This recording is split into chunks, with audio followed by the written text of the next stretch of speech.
Call the meeting of the Executive Finance Committee to order.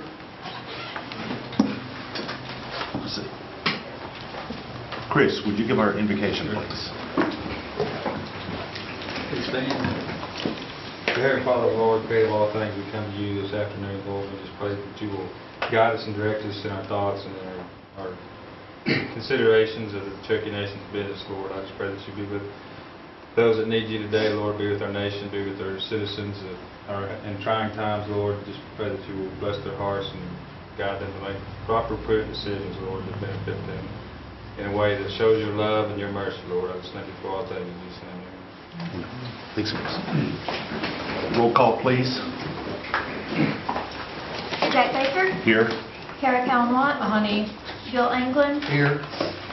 Bill John Baker, Harley Buzzard, Here. Juliet Coates, Here.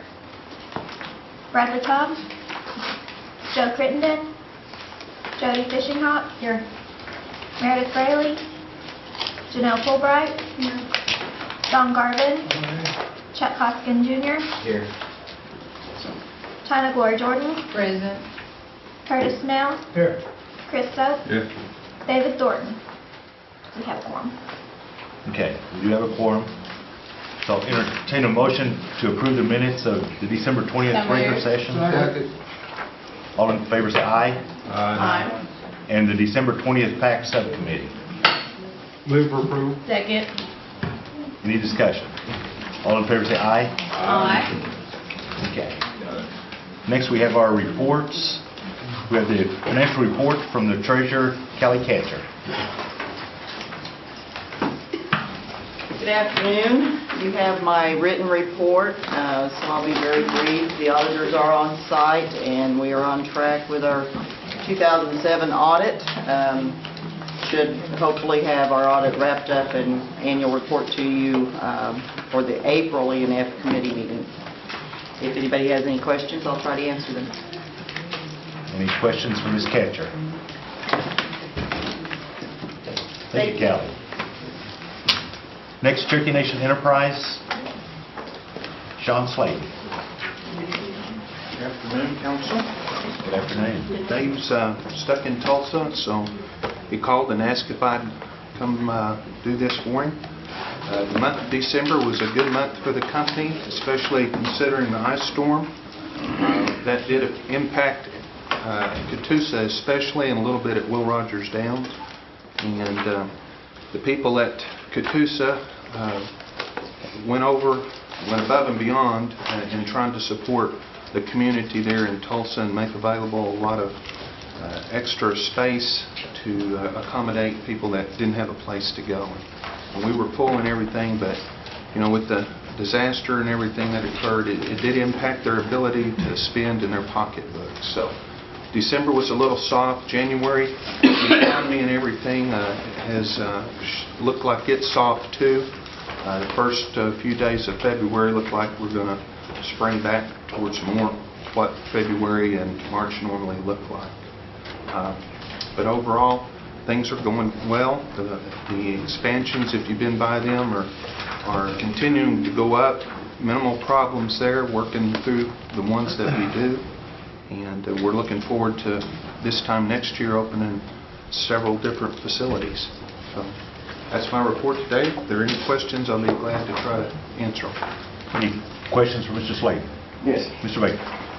Sean. Yes, sir. I don't know if you can answer this or not, but if you can, I would appreciate it. I'll try. Why potato buffet? Okay. No, I can't answer it. Huh? I'll find the answer. There is a new fee called a transaction fee. Yes, sir. What is that?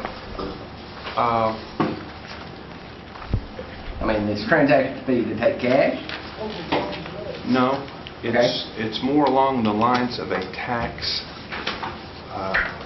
and a transaction fee to cover all the dishwashing and stuff like that at the facility. It's more of a tax. The tip? No, it's not the tip. Okay, why would it not just be in the price of the buffet? Sorry? Why would it just not be in the price of the buffet? I think as we surveyed, which we do, all of a lot of the tribal enterprises around, most of them are charging in lieu of a tax, which almost all customers expect to pay tax. They're calling it a tribal transaction fee since it's not really a state sales tax. And so we implemented that there. Where does this money go? C&E, Corporate? well, the company. I'm not sure if it comes back, through the nation as a tax, or if it's just part of the income statement and the dividend stream. Well, I guess if they're going to tax the buffet people, and is there room transaction fees and gaming transaction fees and... There's not a gaming. I don't know about the room, so I'll have to check on that. I guess if it's most akin to a tax, I'd like to know who passed this tax. Who pays it? Who passed it? Who passed it? Who passed it? Okay, it's I not don't a recall us tax. passing a tax for the It's not a Cherokee Nation. tax. Okay? But it's most akin to a tax. It would be in lieu of a tax, yes. Okay? But anyway, I just, I didn't even do the math on what the percentage is, but, I believe it's 6%. okay. That might not be right, but I think that's close. But anyway, I'm curious, and I had one of the council people from, city councilors from Catoosa come up and ask me that very question as to what this transaction fee. It showed up about Christmas, and nobody could answer it. So, I'll find out exactly and report back. thank you. Do you have something, Mr. Henry? No, sir. Okay. Any other questions of Mr. Slade? Thanks very much. Thank you. Cherokee Nation Industries, Dennis McLemore.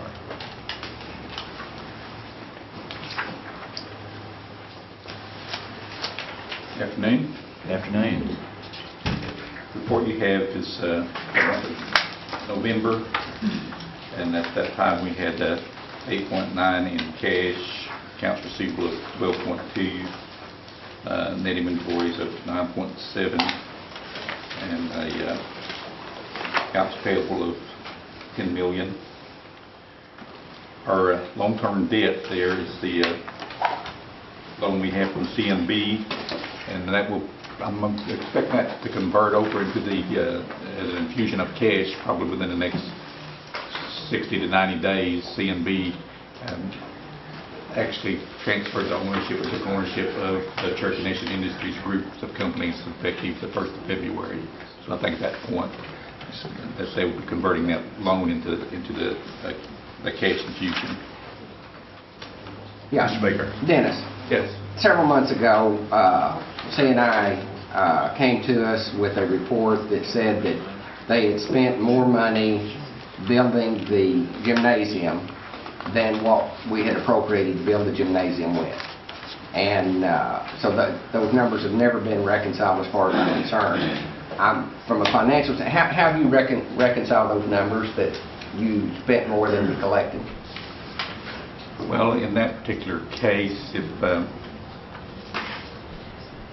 we would either have to have it as a outstanding receivable, or if we're not going to be able to collect it, then we just write it off. And have you paid everybody that worked on that particular project? I believe that there's still some outstanding invoices on that, but I'll have to check with the person over there and find out for sure. But I'll find out and give you an answer tomorrow. Okay. And if you could send it out to everybody. Yeah, I'll send it to the council, or I'll send it to someone to distribute it. And if you don't mind doing the research and tell us how much it is and how much hadn't been paid to folks that worked up there. Okay. And how much you're owed that you hadn't been paid. Okay, thank you. Okay. Oh, excuse me, Mr. Collins? Yeah, I do have the information, Dennis would, but I was going to bring it next week. That's when I thought to reconvene when you'd asked for the final numbers or the amount. We did have the project went through internal audit, and I do have final numbers of what the project cost. Then it'll be easy for him to get it to us this week, won't it? Yeah, no problem. Okay. Okay, thanks for your comments. For the 2 months ending November, we had sales of 14 million, and we were running at a slight loss at the end of November of $130,000. As we get into the end of the calendar year, our sales and profits typically go down because we have the telecommunications group will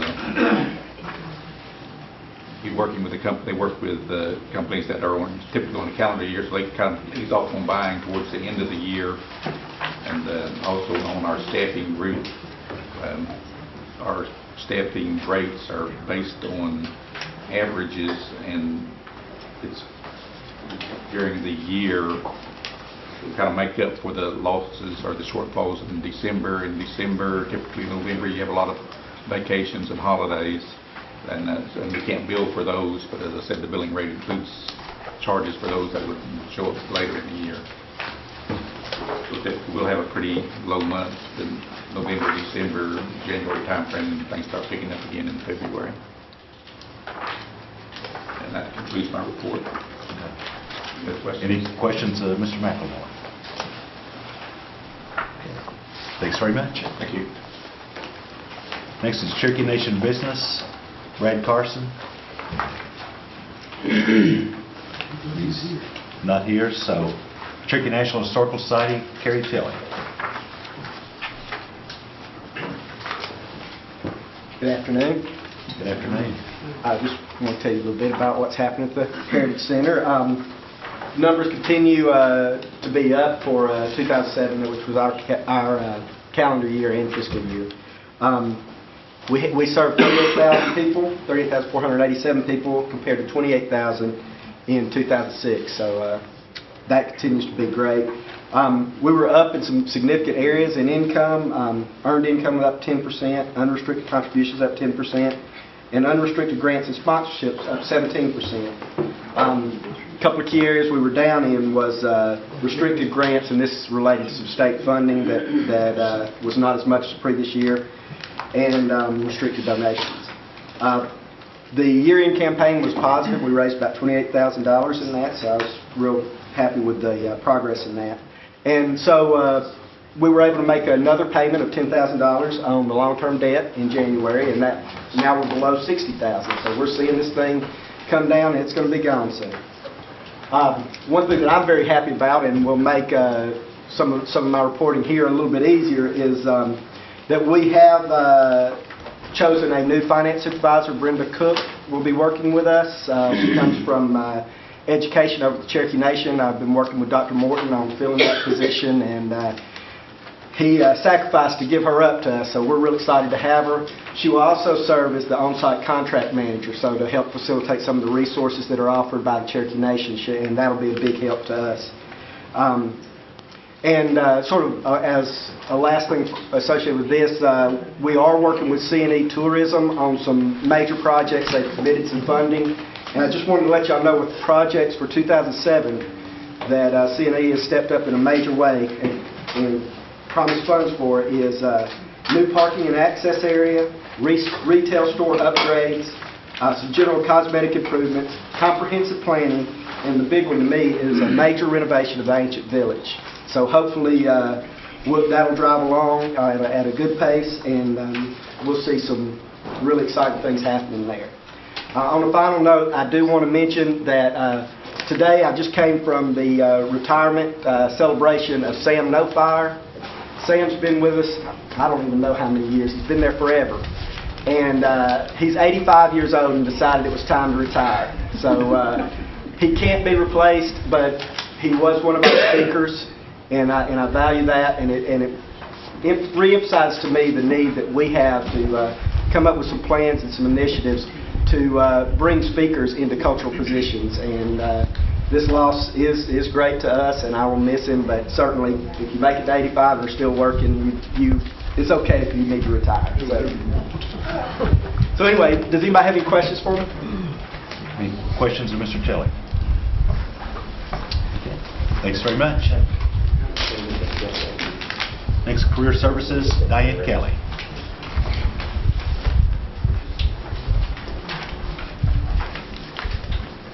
Diane.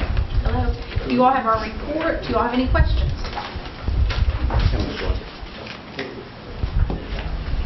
Any questions from Diane's report? Okay. Thanks very much. Thank you. Commerce and a night.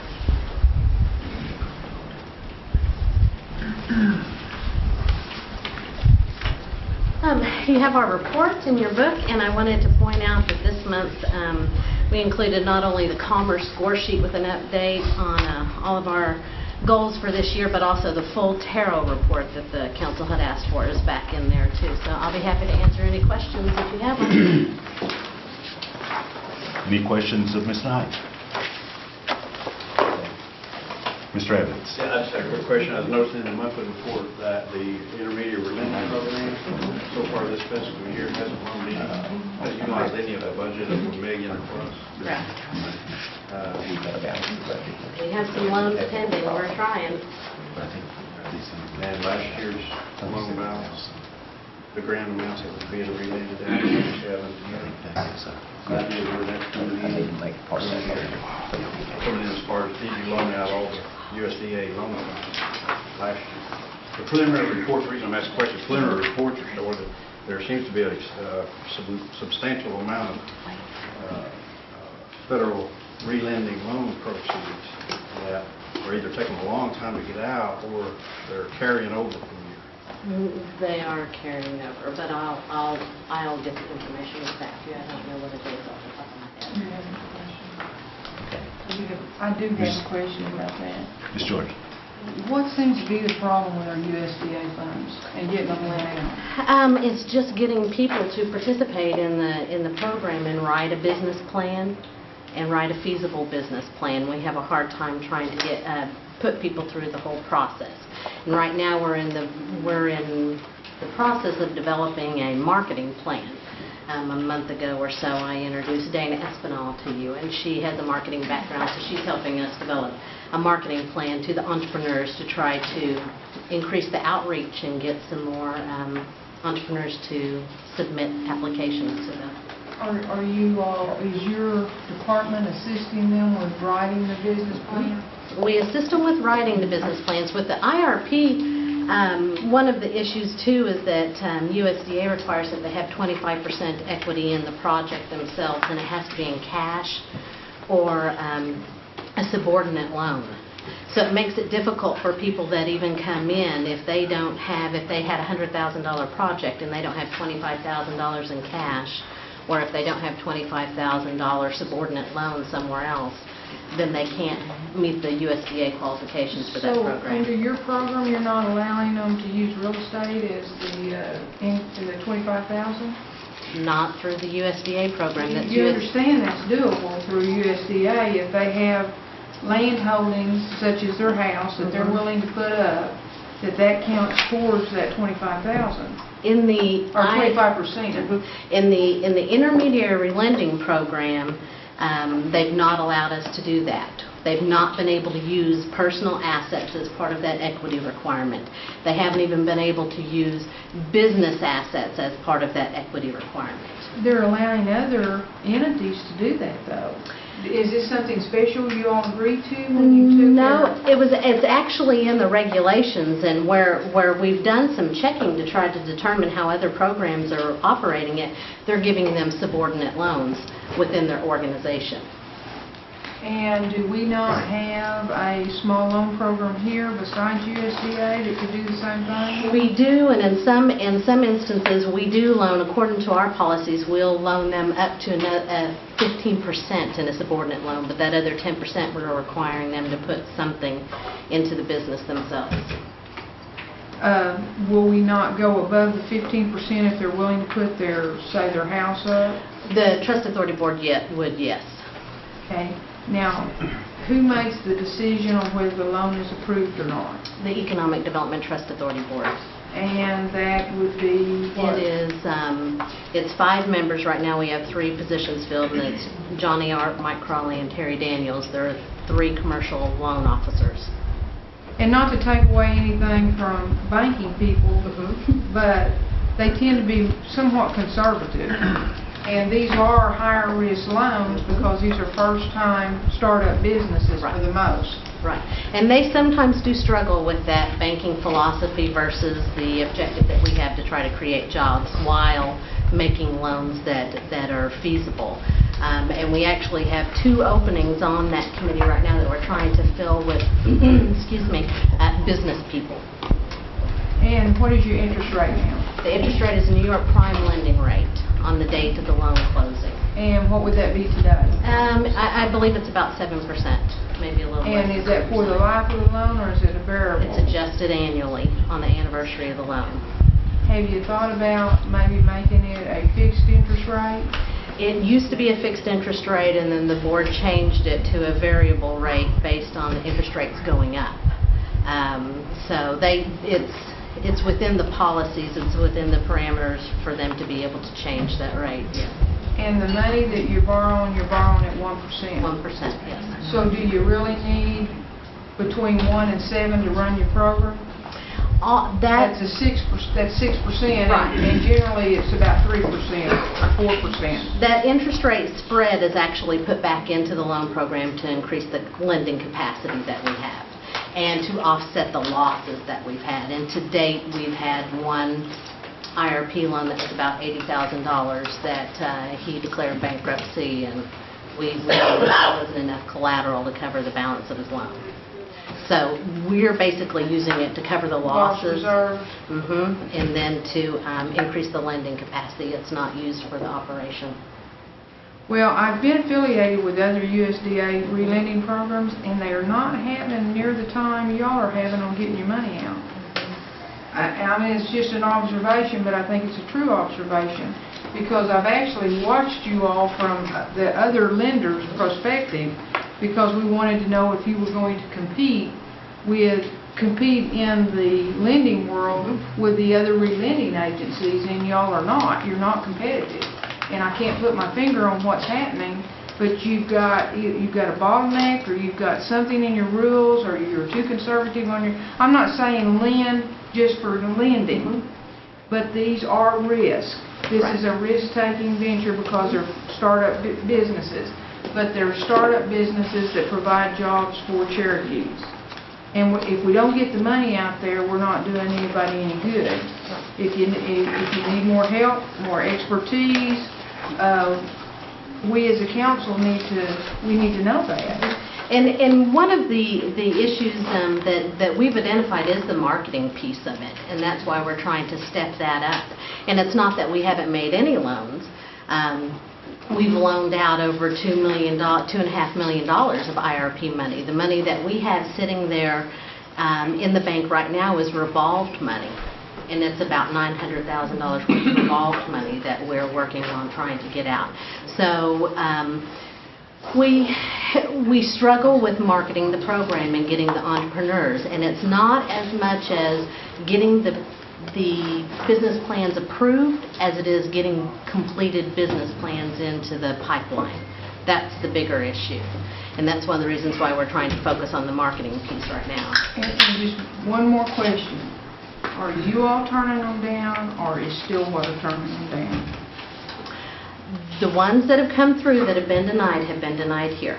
Okay. Typically, when we send them to Stillwater, they make sure that we've adhered to the regulations, and that's it. They're not looking at the feasibility But of the project. it is a second review process, and they're not turning them down there.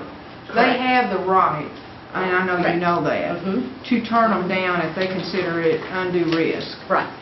And that's with the original money that we were drawing down from the loan.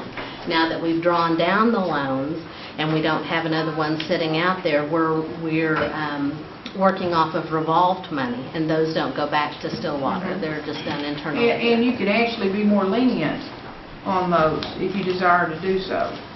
We still have their requirements, and my understanding is we still have the 25% cash requirement. And that was actually one of, since we're working with revolve funds now, it's one of the reasons why we're trying to look for business people to put on the board themselves, because in the past it had to have been a commercial lender with 5 years lending experience. Are y'all still in your first lending batch of money? No, we've loaned out 2 batches of money. Because you have a competitor that's into their fourth, batch and is doing well and had started after you all. Who would that be?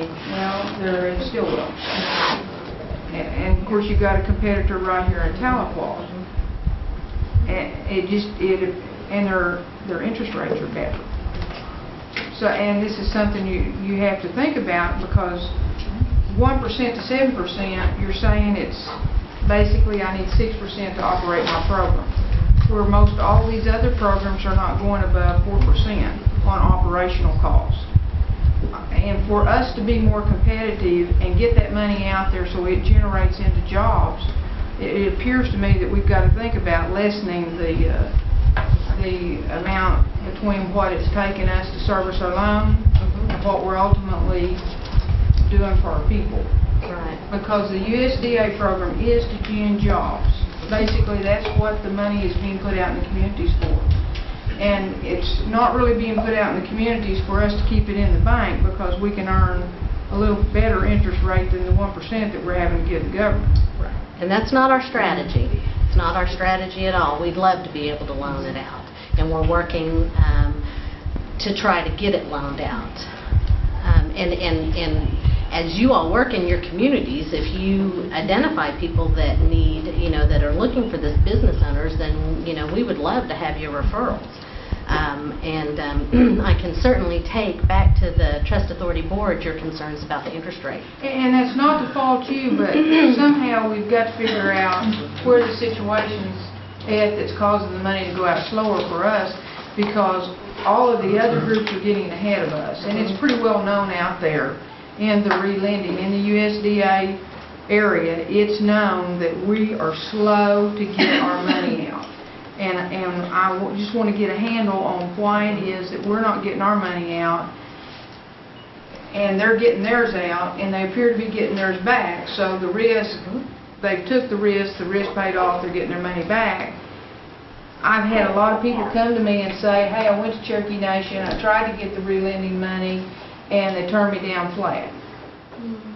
We've never had people complete business plans. We don't turn them down within our department. They go before the Trust Authority Board. That's where the lending decision is. And we've had very few people complete the process in the last year to put them through that. So what we probably need is more people to help them with the business plan, because these are pretty naive people in the business world. They're first time startup businesses.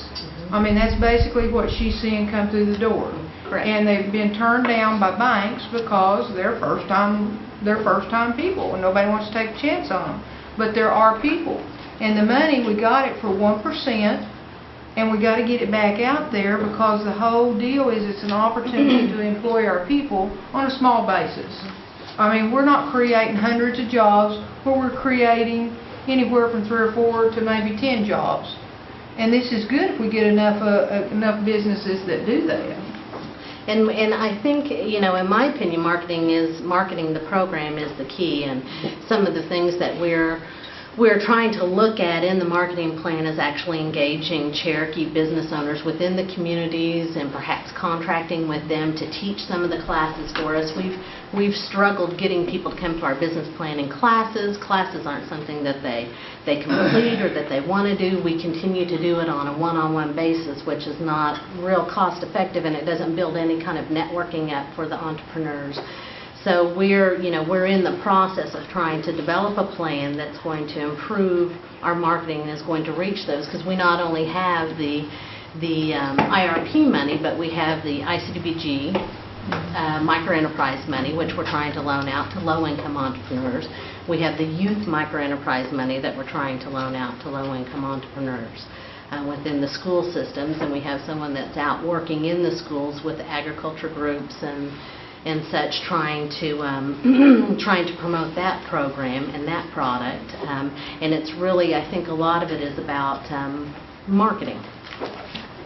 Well, I guess by next month, if you would, tell us what we can do. If there's something here that we can do to help you improve your situation, to get it out there, either get the information out there, or do you need more expertise in your area? Or, I mean, just tell us what we can do to help, because we've already got a bad rep out in the community over this money, and I know it can be turned around. I know from working with other groups that have this very same kind of money, we can overcome those. Anything that they put in front of you, we can overcome it, and we can get this money out there and generate some of these jobs. And one area that I saw an obvious gap here is if we are only willing to loan 15% of our own money on that second loan, there's that 10% gap there that these people aren't able to meet.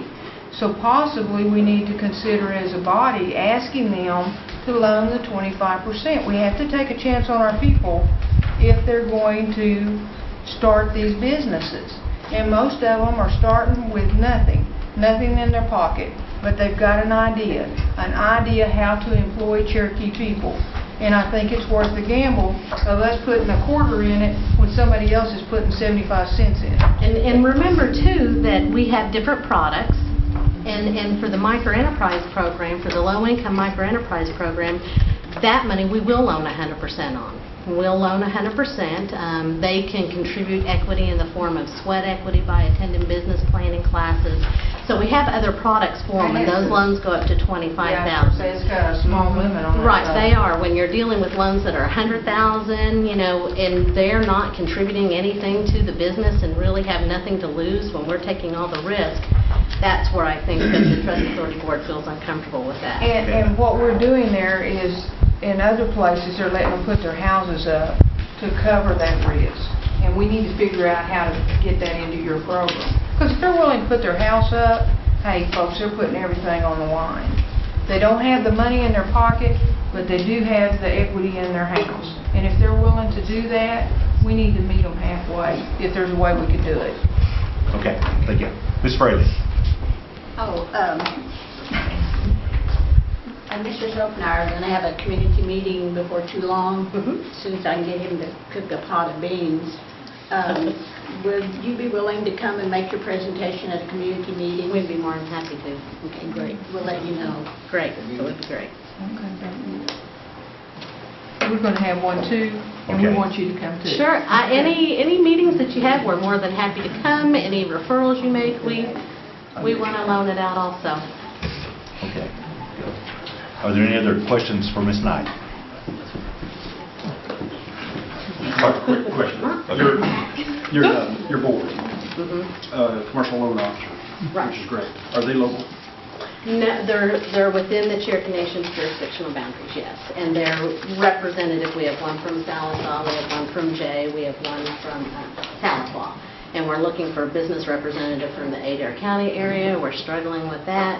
And another representative from somewhere within the Cherokee Nation. They should be representative of the people there. Do we not know the Cherokee Nation? Well, if you have some recommendations, we've searched at various banks and have had a hard time finding people there. That's why we're now going to business. You have something else? Just a comment, Mr. Chairman. I agree we need high qualified people to sit on the board to review these business plans, these loan applications. However, we wouldn't want to how do we know we're not putting a commercial loan officer in a position to consider a business plan that could come right back before them in their local institution that they're employed by?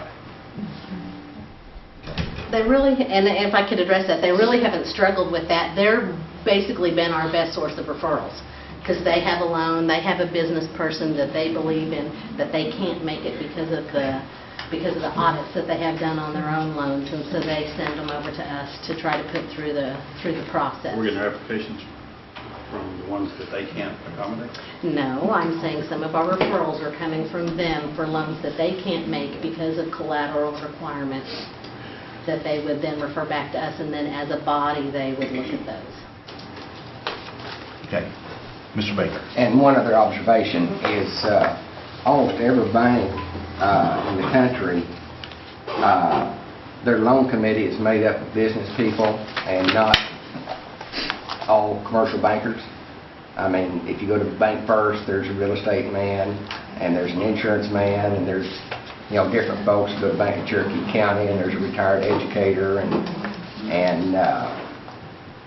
I guess what I'm saying is, maybe if we didn't have all career bankers, that we might get a little broader feel for what the real people are struggling with. And that's one of the reasons why we're looking for some entrepreneurs, business people to sit on them. And on the ICDBG, there are 2 business people that sit on that with the bankers already. They just don't sit on the other board. Okay. Are there any other, Maybe they could appoint your husband. Excuse me? Nothing. any other questions for Ms. Knight? Couldn't work with him. Well, thanks very much. Okay. Next, we have our cemetery restoration assistance applications. Mr. Chairman. Yes. At this time, I'd like to move to approve District 1 Hendrick Cemetery, Hendricks-Winder Cemetery Second. Okay. Any discussion? for $500. All in favor, say aye. Aye. Okay, we have District 3. Mr. Chairman. The Seabold Cemetery and the Big Skin Bayou Creek Cemetery. Right. Make a motion to pass these $500. Second. Okay, all in favor say aye. Aye. Okay. Next is District 5, the Elm Cemetery. Yes, I would like to make a motion to pass this resolution. Second. Okay, all in favor say aye. Aye. And District 9, the Scott Cemetery. Thank you, Mr. Chair, and I move that we approve the Scott Cemetery. And I'd second. Okay, all in favor say aye. Aye. Okay, so those are all approved. Tarot certifications, the list was passed out. I'll move for the approval. Do I hear a second? Second. Any discussion?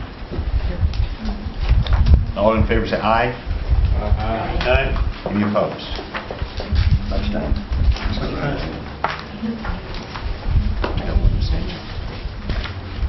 Okay, next we have law enforcement requests. Mr. Evans.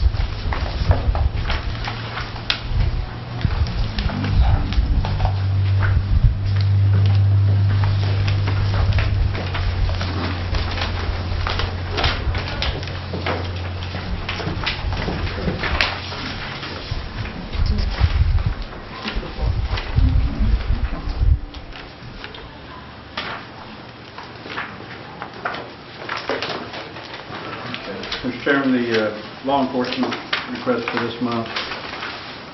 This month we're bringing in the motor vehicle tax apportionment revenues. The apportionment equated to $19,039 per councilperson. The Craig County Sheriff's Department being requested from Mr. Hoskins Jr. $3,500 for drug dog training. And District 3, Councilwoman Fulbright, Councilman Thornton are contributing $2,379.92 each to the following police departments: Salsoff, Vian, Gore, Muldrow, Rowland, Gans, and Sequoia County Sheriff's Office. That particular number equates to their annual apportionment divided by 8, although there's only 7. So they still have 1/8 of that division left. And that's all the law enforcement I'm aware of. Are there any other additions?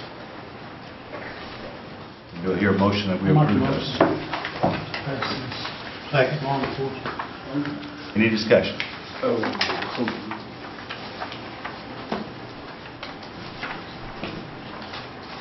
Okay, all in favor say aye. Aye. Okay. Next is the community assistance. Okay. The community assistance, in addition to what was sent to you in your packet, I'd like to add the following. Elm Tree Baptist Church, $300. Mr. Baker, Ms. Jordan, Ms. Fraley, Mr. Soap, Cherokee Baptist Association.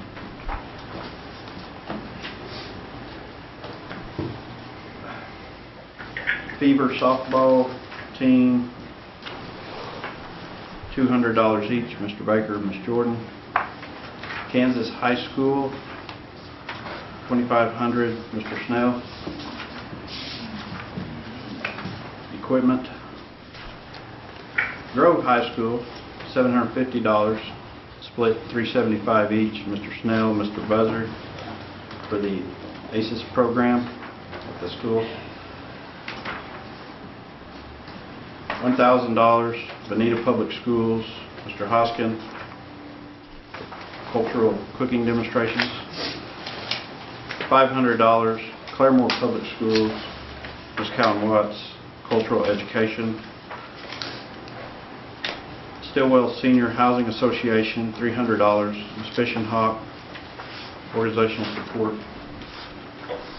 $1,000 each, Mr. Anglin, Mr. Cobb, organizational support for both Cherokee County organizations of Tulsa County and Washington counties each. Mr. Hoskin. Yeah, thank you, Mr. Chair. Just to specify the amount for Bonita Public Schools is specifically for their Johnson O'Malley program, both for cultural cooking demonstrations and for their other cultural activities. Just to clarify for the record. Thank you. And Mr. Evans, I would also like to add $250 for myself to the Coffeyville Native American Gathering and Indian Art Market. I know last year each of the councilors at large contributed that amount. Ms. Coates. I see her. Ms. Coates, you're recognized. Okay. Mr. Baker, I would also like to contribute the same amount to the same fund in keeping with the at-large counselors doing this in the past. That's all. Okay. Thank you, Ms. Coates. So it's $250 from each of us for it. Yes, sir. Mr. Chairman? Yes. I neglected $100 to the Native Americans Fellowship Incorporated in South Coffeyville because they helped bear some of that burden on the Oklahoma side of the line, which is in my district, $100. Okay. And we can continue with bidding more if the rest of the council want to contribute as well. Okay. And you got $100 from Mr. Hoskin for? What was that organization? Native American Fellowship Incorporated.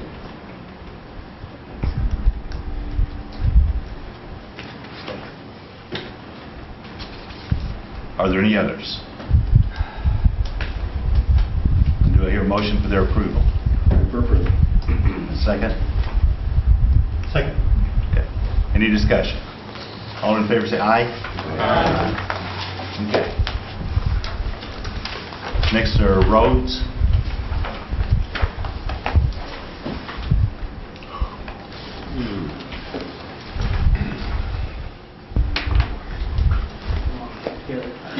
Man, I don't have to. Yeah, I'm gonna borrow. I was watching it for just a moment.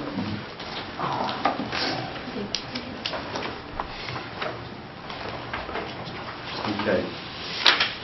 Again, the motor vehicle tax fund for the roads is bringing forth the apportionment calculations from the CARTAG revenues of '07.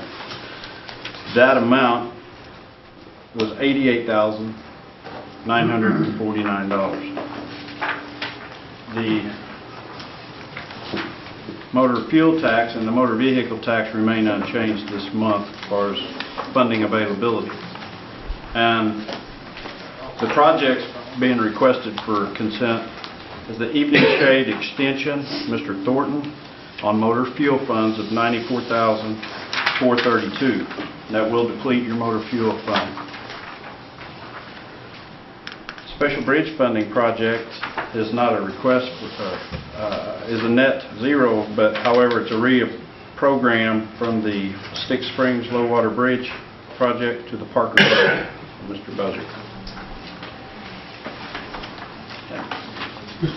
Remaining balances for all three. Doug, Yes.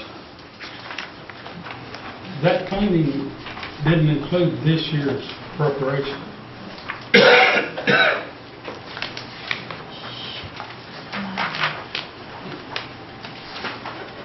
Did it?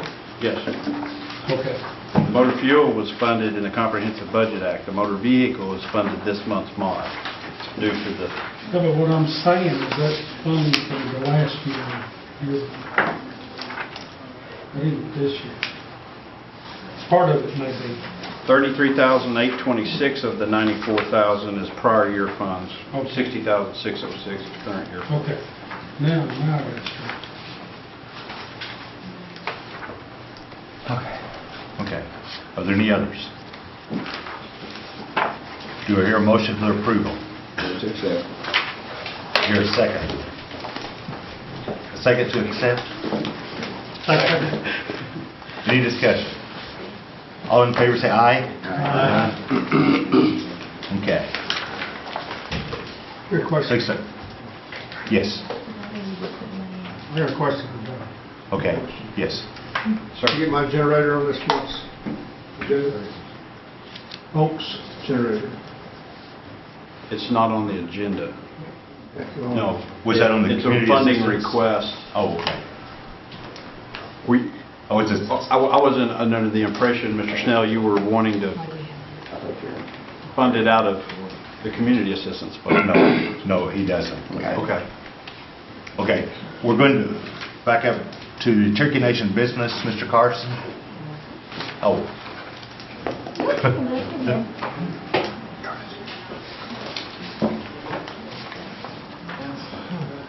We're back up to our Cherokee Nation business report. Well, I apologize for missing it. I was off eating some hog meat with some friends over at the conference. Why'd you bring it, son? I'll go wherever that is.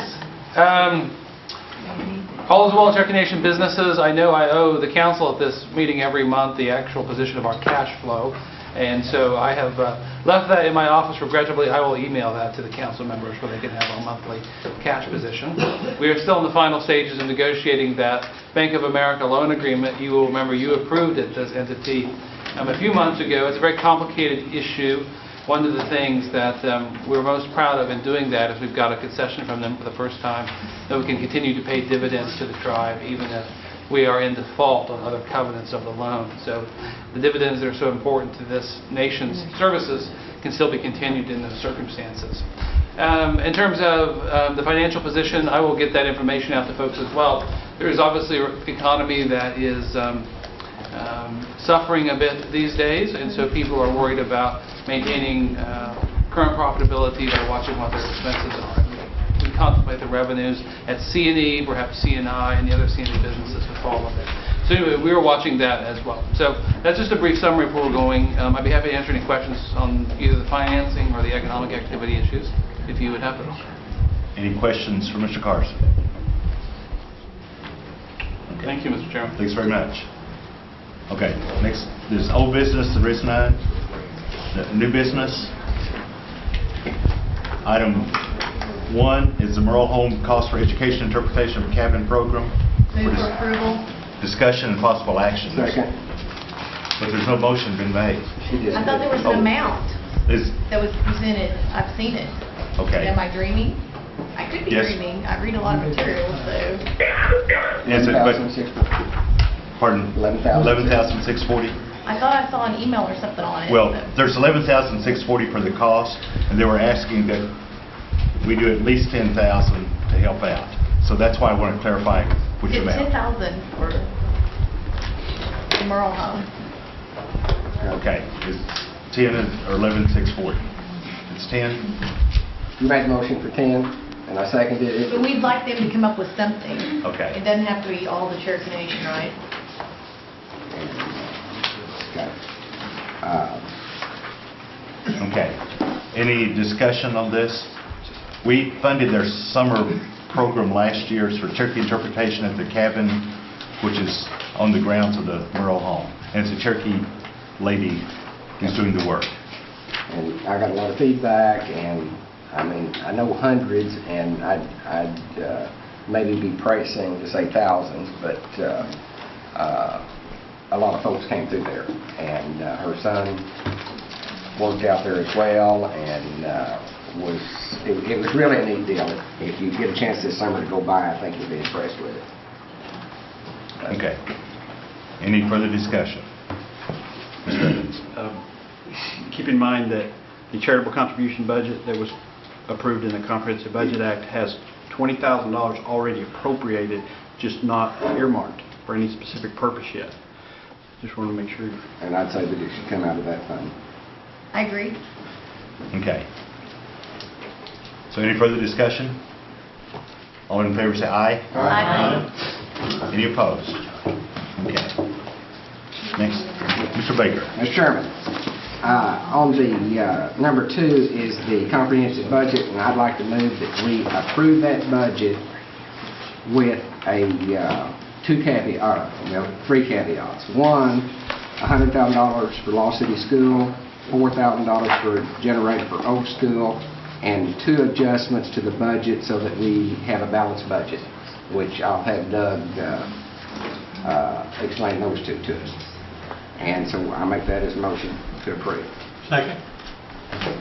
Okay, motion's been made and seconded. Discussion? I move to amend and remove all those amendments.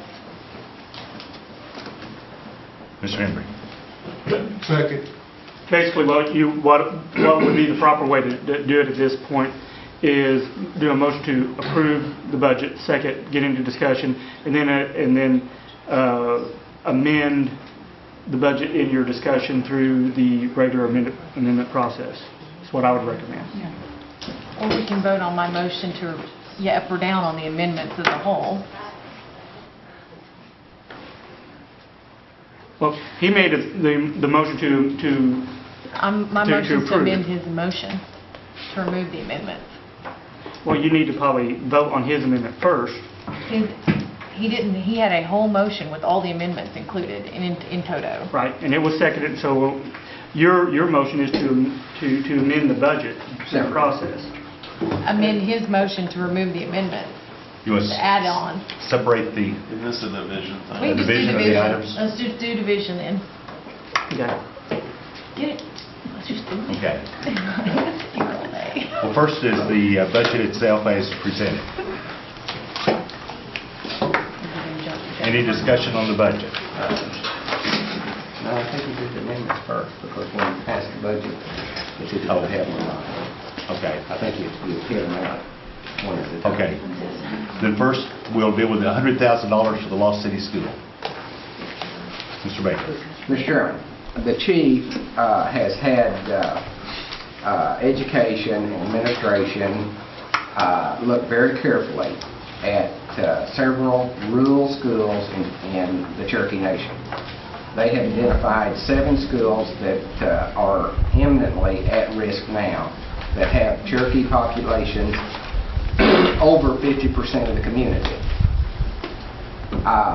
Lost City just happens to be the first. Under this set of circumstances, 65% of all the students and property owners of the school are Cherokee by blood. It is the community building of the community. We have not spent $100,000 investing in that community, even though it's probably got a higher per capita Cherokee population than any community that we have put a community building in, are close.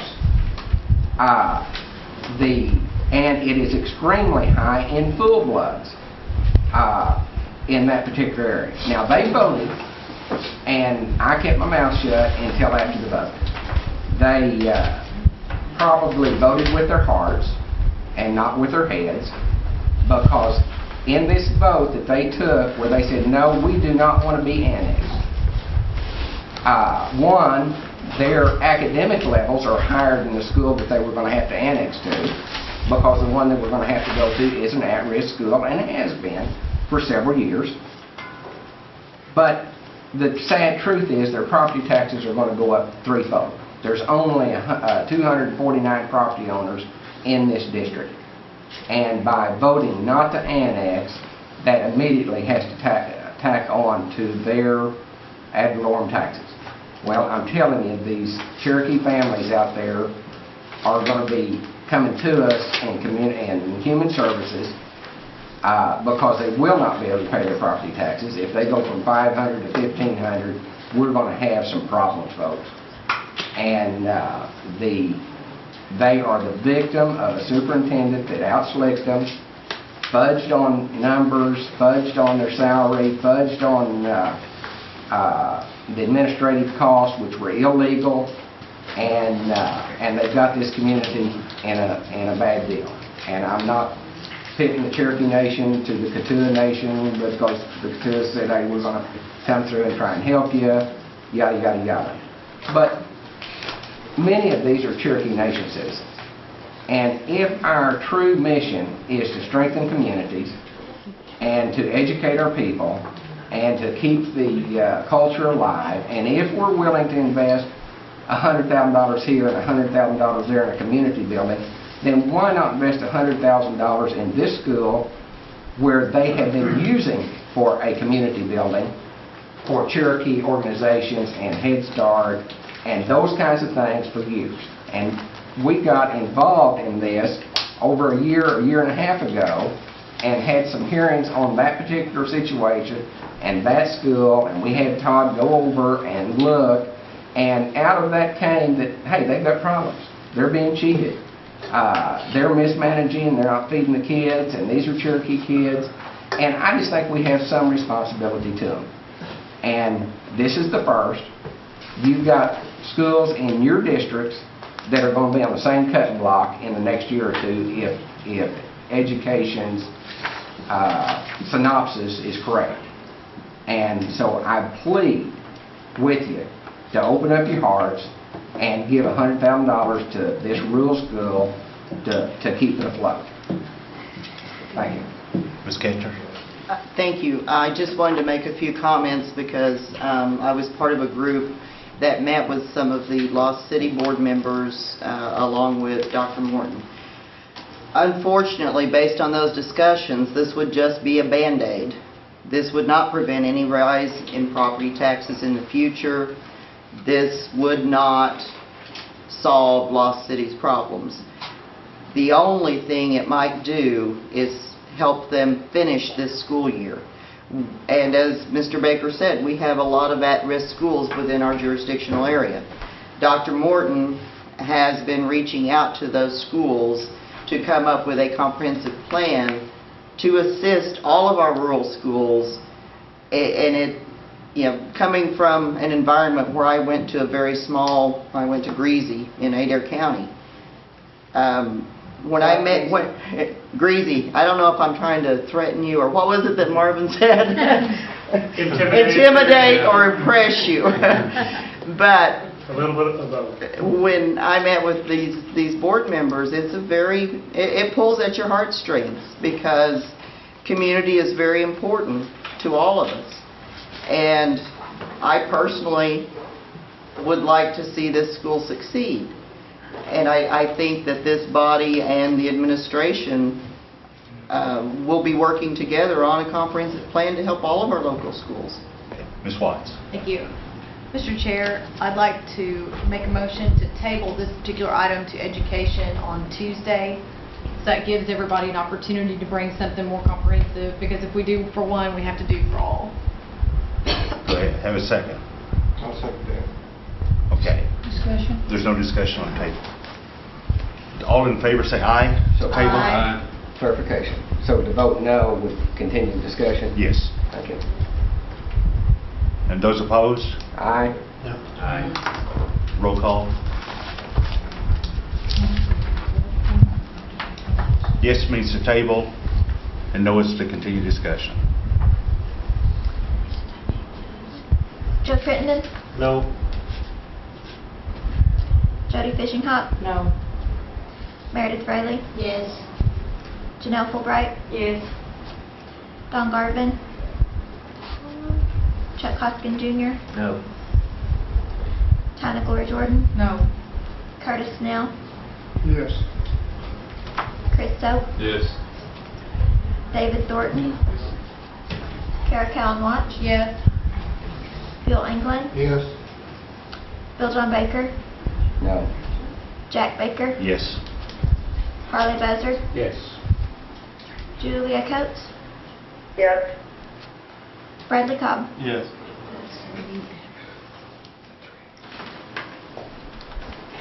10-6. 10 yay. Pardon?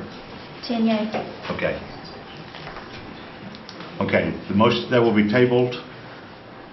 Next we have the 4,000 for the Oaks generator. Mr. Chairman, this is another Cherokee community, not in my county, but it's awful close. And they're not asking from us, they're asking for $4,000 for a generator to put in the senior citizens, is that correct, building, which is the community building of choice in that extremely rural northeast Oklahoma Cherokee community. And I think we could do worse than to give a $4,000 generator to many of our communities. So when ice storms hit, we have a central place to take water, to take supplies. When heat's off, they've got a place that they know that they can go to and stay warm and get Red Cross services as well as Cherokee Nation services. So I beg you again to vote yes on this $4,000 generator. Ms. Watts? I wholeheartedly agree that our communities need a central place after going through the ice storm and stuff in Rogers County. But I don't think a off-the-cuff, just reactionary response for one community is the solution. I think we should hand this off to Todd Enlow to bring forward from Emergency Management Services of the tribe to assess what location in a county is the place, and each county get a $4,000 generator or whatever it is to accommodate. And then we could also leverage buying power to probably cost us less per generator. But because I thought this had been brought up before and failed in committee, because I remember seeing a letter or something requesting it, but maybe I'm wrong. But I'd like to make a motion to table this to, I guess it'd be tribal services, community services, or resources for Todd? Resources on emergency management, because I'd like to see a comprehensive plan where it's available to all communities. If we're going to do it. Second. Okay. Stop discussion again. Right. Mr. Chairman, we don't need a separate vote to cut off discussion. A motion to table does that. Yes, the motion to table takes precedent over all other motions. Okay, all in favor of tabling, say aye. You had one Aye. clarification. Oh, excuse me. Which does Is this for Yes. Curtis's generator that you'd asked for the, okay, thank you. And no means to not stop discussion. Right? It says not to table, right. Yeah. Yes, it's to table, no, it's not to table. So all those in favor say, Table until when? until the resources meeting on Monday? I'm okay with that, because it shouldn't take him long to assess that, because we should already have emergency management things identified. They might get the next spring. Okay. So all in favor of tabling, say aye. Aye. Those opposed? No. So roll call? David Thornton, No. Kara Cowan Watts, Yes. Bill England, Yes. Bill John Baker, No. Jack Baker, Yes. Harley Buzzard, Yes. Julia Coates, Yes. Bradley Cobb, Yes. Joe Crittenden, No. Jody Fishinghawk, No. Meredith Fraley, Yes. Janelle Fulbright, No. Don Garvin, Chuck Hoskin Jr., No. Tina Glory Jordan, No. Curtis Snell, No. Chris Soap. Yes. We have 8 yea and 8 nay. Okay. Table Motion- Motion fails. Okay. Mr. Hoskin, Ms. Fishinghawk, and then Mr. Baker. On the balanced budget? No. This, Hearing has not passed yet, we just didn't table it. Ray was not tabled, so we're in discussion for that. Unbelievable. I'm sorry. Okay. I missed something. Mr. Hoskin. Well, I want to support this. I do like what Councilor Karen Watts had to say, because I do think we ought to develop actually some legislation that identifies each of our communities. Because we've all been hit with this. We were hit up north in particular this past few months. I think we ought to be able to fund a generator. I think we ought to be able to fund some basic things that particularly our Cherokee community buildings need. Non-perishables, maybe a grant deal every year where we divide it equitably among the districts. I think we can work on that, but I don't think the things are mutually exclusive. I think we should approve this generator. When we come on down the road to the legislation, we might recognize that Oaks has already got the generator this time. So I think let's do both, and let's approve this today. Ms. Fishing-Long. Mr. Baker. Yeah, and quite frankly, Curtis has been bringing this to us. They brought it in letter form. They said, no, try it, wait till this and wait till that. It's going to be spring before we get these folks a generator. They might not need it before then, and I hope that's the true statement. But what if they do? And what's it going to hurt to go ahead and get these folks that have made the application, that have asked, and get them the generator so that they can sleep a little better at night knowing that they've got a place to go. So I guess I'm still asking you to vote for it. Okay. Mr. Cobb. I want to echo what Councilor Hoskins said, and I believe what Councilor Callan Watts said. I'm not opposed to the generator, but I think the term you used was knee-jerk reaction. There's other places that need generators, and instead of us coming every month and approving a generator or approving this, sometimes I fail to see a comprehensive plan where we specify, and it doesn't have to be generators, in this case it's generators. This is a plan, these people need this. Instead of, I just feel like we're piecemealing everything. Instead of piecemealing, I'm not opposed to the generator, it's just who else needs a generator? And every month we come up with another one. I'd like to see 15 sites that need generators and we approve the generators. That's my only concern. I'm not opposed to the generator.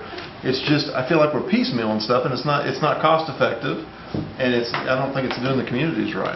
So, Ms. Watts. Thank you. I want to support this, but at this point I can't if it's just for one community. And after going through the ice storm with the folks who had to respond, the emergency folks, because I was down every day with them, the folks that had to do the work and trying to provide resources. And if you don't put this in the proper place, you set people up in the community with expectation that they're going to be fed and stayed warm and clothed and have water and all this other stuff. And if that's not the appropriate place, then we're setting them up to potentially be at harm and at risk. So I don't think we're doing that community a favor by not having some kind of comprehensive plan. Do I question whether we can have something by Monday? Yes, I do. But I think we need to start a dialogue on Monday that includes all our communities and an assessment.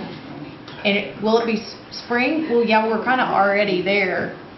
But may it be next month we will have a complete deal? Yes, and I would support that. And we would all get what we need that would be cost-effective for the Cherokee Nation, and it would also be safe for our citizens and ensure that they have a proper place to go to in the time of a disaster.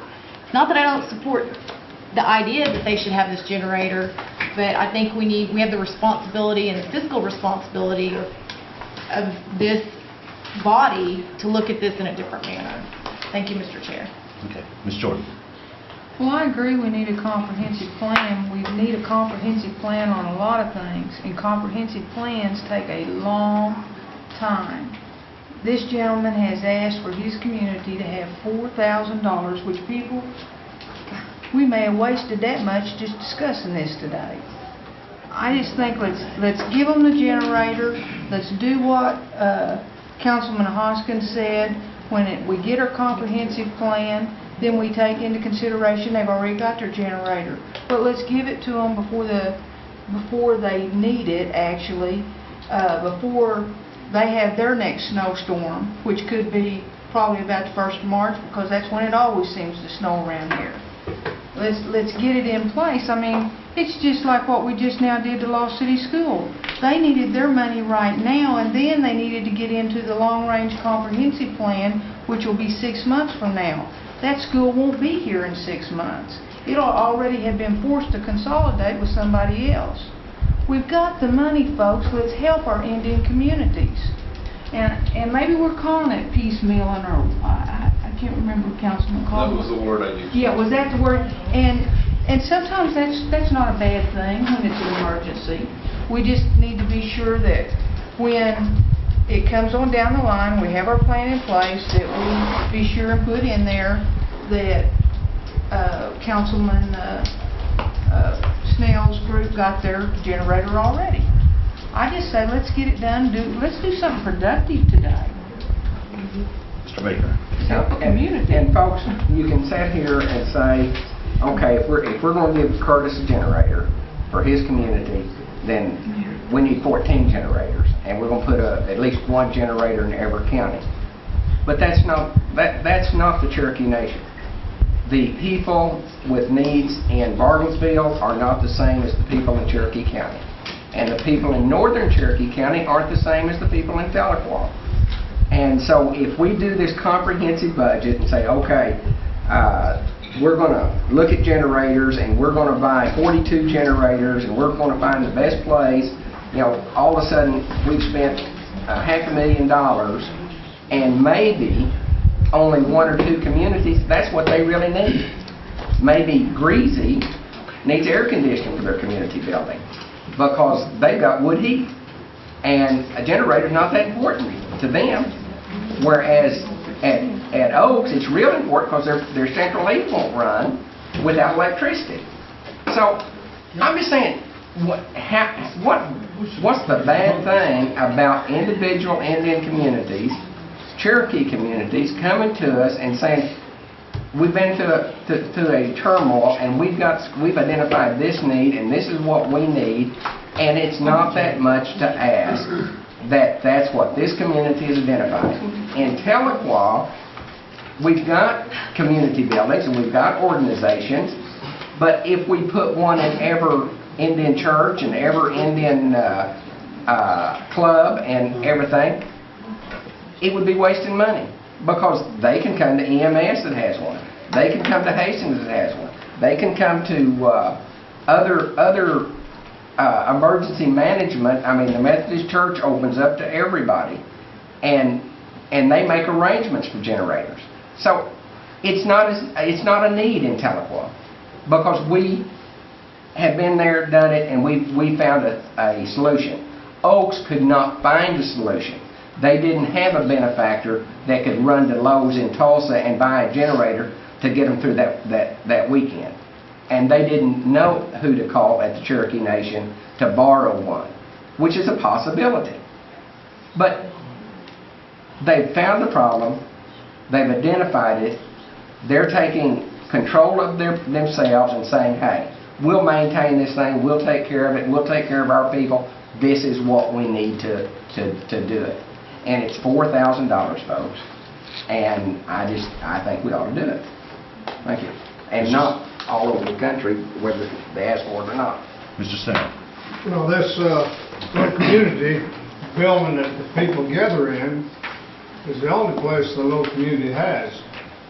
They have propane, they got water, they got a few facilities, but they don't got no electricity. And when the tornado come through, the little community center just crammed with people. When the ice storm comes, same thing again. Well, they got by, they had lanterns and lamps and so forth, but if they had a little light to switch on, still have a light. But that's basically, what, get a simple little generator is what we're shooting for. And we need a little help, just need one little light. Thank you, Mr. Conley. Let me ask you this. Tell me exactly what, I know you said heat, what else is this generator going to run? Basically, Okay, go ahead. Thanks. Basically, all this generator is going to do is provide lighting, because it's just a small generator. It's not a large generator. It's going to do the central heat and air and nothing like that. So it's not just heat, it's going to be air, and it's basically to run the climate control system. No, it's just light. Just light. Just heat? No, Just light. lighting. Heating and light. No light. I'm sorry, I got too many people. No heat. Lighting. We got propane. Okay. Mr. Embry. See, I'm still partly stuck on this comprehensive plan because I know there's some other communities that need one too. I mean, can we put forth maybe that we just get them a generator, a rental generator, until we can figure out? I mean, I don't have a problem getting them a generator, but and getting some light in there, but I'd like to see who else needs ones too. Can we have some discussion on that? Are you, because I have a couple of other people. You're making a motion. Let's have some more discussion. Okay. Mr. England. Thank you, Mr. Chairman. My question would be, has anybody done any research to find out how many generators the Cherokee Nation owns? Because I believe they do own generators. And they was shuffling them around during the ice storm. So, if we own generators, what are we doing going out and buying any more? Why would we not give Oaks one of them, make them accountable for it or whatever? I mean, we're just talking about lights, so we're not talking about something to power up the whole facility. Then my other question would be, if the Cherokee Nation lost all their generators during this last ice storm, then why don't we just go ahead and go buy 4, 5, 6 more and have them just when a community calls and needs them, and we get them up there just like they did the last ice storm. That's all I have. Okay. Ms. Fulbright. I think that Mr. Snell knows his district is a specific need for a specific community. We can do the comprehensive study, and if they all need generators, or if we could need to set up a rental program or whatever, but I think in all walks of life, we do not treat everybody the same because their needs are different. When you're raising your kids at home, you don't treat one kid the way you do the other. You don't treat a plow horse and a racehorse the same. So I say it's a specific need and he needs it, and I say do it, and we can do the comprehensive study also. Any others? Mr. Thorne. Well, I remember Oaks back when I was little, and that's when dirt formed. When dirt formed. So we used to play them in basketball. We hated to because they were so darn good. And no one wanted to go there because there's so much out of the way. You know, when the team went up there to play, you didn't want to go. They're too far up there, and it's out there in the boondocks. And by them being rural and out away from everything so far, I can see where they would have a generator. I like Bill's thought. You know, we wouldn't have to keep those generators in one central place. They could be scattered throughout the nation. But who knows where you're going to have an ice storm? Who can deliver that and be safe? If you've got a generator to deliver up there and you've got an ice storm on, you've got a problem because you got a liability when you leave the place. But I can see giving these rural areas that don't have that much, and actually that's probably one of the lowest income places around that country. And by doing this, you actually let these people know that you care. And I can understand what the Cherokee Nation would do, either one. And the comprehensive check on the budget and see if we can afford to put a few out, that's great. This man needs it now. They need it now. I'm not sure it won't be an ice storm next week or week after this week. And I don't see anything wrong with it. If it was $100,000, I'd be questioned. $4,000, I've seen us lose $4,000 real easy. So I'm for it. I don't see a problem. Mr. Busser. I voted yes on the other question because I think we do need a comprehensive plan. I'm going to vote yes and support Curtis for this generator. I'm going to tell you, we need to look at a comprehensive plan because we have 100% in the community of Kenwood. They need a generator. They need a generator to run their water plant down there. Those people are out of water within 10 hours during the last ice storm. So I'm going to vote yes with Curtis on the generator for Oak, but I think we certainly need a comprehensive plan, not just for Kenwood and Oak, but for everybody. So that's my part. So I'm going to support Curtis on this one. Mr. Spraker.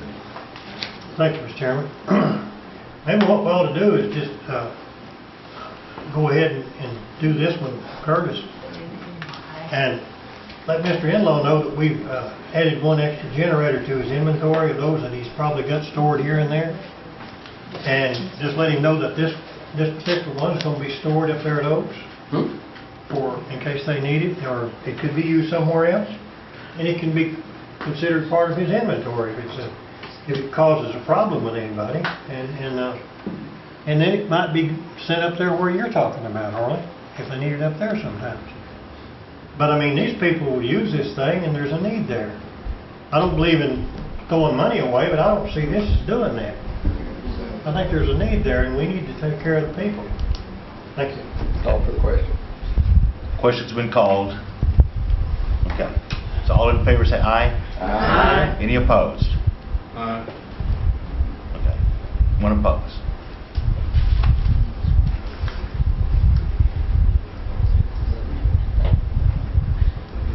Okay. Next item is the balanced budget. Doug, would you like to explain that? There were some comments made in my review of Mod 4 that I've gotten with Treasurer Catcher and got her support in submitting what was distributed out to you for correcting items or suggesting items. One of them is the motor vehicle the tax commission for the motor vehicle revenues, which is the last page of this 3-page handout. There's a carryover revenue of $1,458,000 that's been included into this budget, and offset down at the bottom being transferred out to the gen fund. That $1,458,000 is the residual balance, or the remaining balance, of the 07 car tag revenues that is not going to specific items such as schools, roads, and law enforcement. It's the remaining surplus from that taxing activity of the government that comes into the general fund. So that's why it's increasing $417,000 over on the right side of that page. The page before that, the gen fund ops, is showing two things. It's adjusting what was being restricted before of the $1,040,000 because we're slightly tweaking our budgeting process of our motor vehicle tax reserves, or restricted revenues, which are anticipated. In other words, in the current year, the way we've done it, the way we're going to do it now is we're going to take all apportioned and remaining revenues. In essence, we're going to take all the revenues for the current year that's anticipated, and we're going to reserve them by appropriation on that budget. So we're not transferring a reserve to the gen fund that can't be spent anyway, and we don't even know if it's a good number yet. So the current year tag revenues of the government is going to stay on that budget as a restricted nature. Once that year ends, like we are now, we'll take those actual numbers that go to school, roads, and law enforcement, and we'll transfer those out to their appropriate accounting units. That's what this is doing, and the net effect of that takes away the concern in the memo of being out of balance, and it also takes the general fund balance, as you will, of available revenues for appropriation up to approximately $1.4 million. If I could, Mr. Baker, basically, we brought forward the motor vehicle allocations for schools, roads, and law enforcement, which are based on 2007 revenues, which our audit is not complete, but we're comfortable that those numbers aren't going to change. The piece we neglected to bring forward was the balance, which is unrestricted, and that's what Doug is referring to here. Okay. So do I hear a motion that we accept the amendment to the budget to balance it? So moved. Hear a second? Second. Any discussion? That gets us there, Doug? Yes, sir. And with what kind of gen fund? 1.45. Call for the Okay. question. Okay. All in favor say aye. Aye. Any opposed? I was asked to announce that it's snowing and it's 30 minutes until the dedication of the new Muskogee Clinic. So, okay. Next we have Mr. Chairman, the budget as... One other item, point of clarification on your previous action. The generator, I'm sorry, did it pass? Okay. Yes. With the consent of the body, would it be okay to take that 4 out of the undesignated charitable contribution, the same as the 10,000 was taken out of? That way it, I mean, those funds are already appropriated and they don't have any purpose yet. Is that okay? Do you need a motion to that effect? If you want to just Okay. make it so, then I made the motion, so yes, that's where I'm And I heard a second there. Discussion? Yes, what's the outstanding balance on the undesignated charitable 10,000 before this. It was 20, and I think you took out 10,000 for the other one. So there was 10, and this 4 would leave 6. Okay. And obviously, this particular fund, Councilman Soap, can be increased at any time by the body, so you can replenish that undesignated fund at any time. Any further discussion? All in favor say aye. Aye. No, that was the 4,000 Oh, aye. taking out of that. Okay. Next is the entire budget as originally presented. Any discussion? And that's recognizing the almost $5 million loss at the landfill. The budget has been in committee. Move to approve. Second. Okay. Motion made, seconded to approve this portion. Discussion? And knowing that this is recognizing almost a $5 million loss at the landfill, is that correct? Ms. Ketcher? That is incorrect. Oh, okay. The note in Doug's memo is referring to the write-off in 2007 of the remaining balance on the current sale. That is an issue we're going to have to deal with after the audit is complete. It's not 4.7. 4.7 is the amount of the write-off of the sale. I'm sorry, 4.9. The accumulated losses at the landfill from day one to now are currently sitting at 1.8 million. That is before we do an adjustment for the closure account. The closure adjustment is contingent upon which direction we go with the landfill. We're coming to a decision point on the landfill. The cost to close it varies significantly depending on which option you choose. Whether you reopen it, whether you develop another cell, whether you just close the doors. So there's not enough information, in my opinion, to bring something to this body at this time. All that is in this current budget is what's needed to keep operating and to put a realistic budget into our comprehensive budget for the landfill operations. Okay. Thank you. Any further discussion? Call for the question. Ms. Fishinghawk had her hand up first, then we'll, after that. Okay, the contract service is $320,000. Is that compliance? I'm taking it to look in. If I could address Yes. that. The estimate on the contract services is $64,000 for quarterly testing that we're required to do.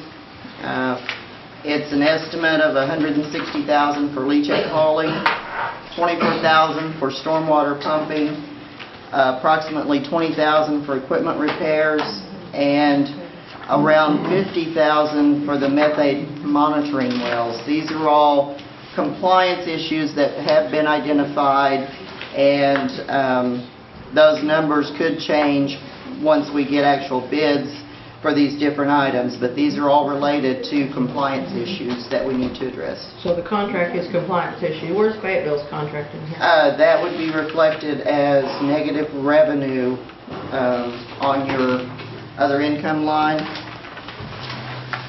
Negative revenue. And $169,000? yes, That's for Fayetteville's. that is hauling. correct. That's basically what it costs us to continue performing on the Fayetteville contract. One question. Kelly,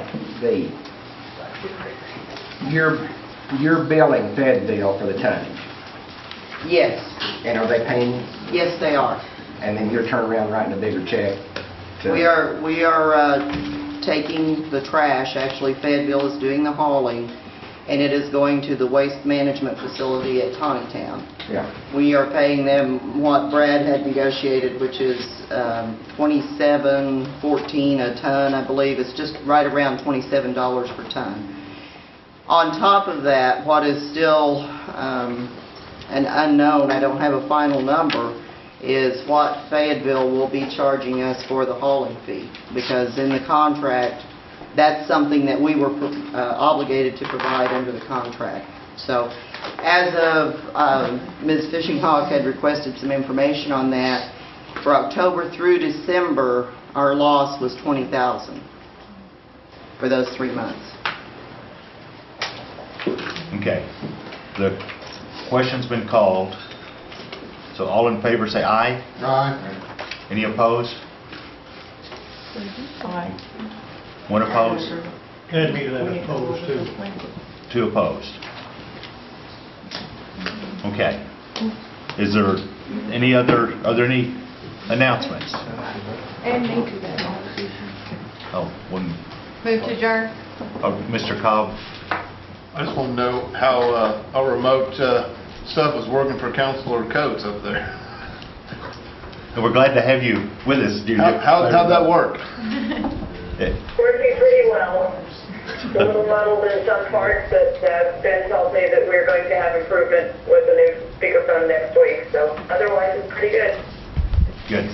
Good to see your faces. We'll see you Monday, right? We'll see you this Monday. I know you all are in a hurry, but that was an act and it wasn't by consent, so you do need to have an indication of who voted for it and who voted against it. Okay. We have a raise of hands. Or you can just say who wants to be counted in the negative and make sure that Right. they're... Anyone to be counted in the negative? We had 3. Okay, which we did have them listed. Call the Okay. question. All in favor say aye. We're adjourned.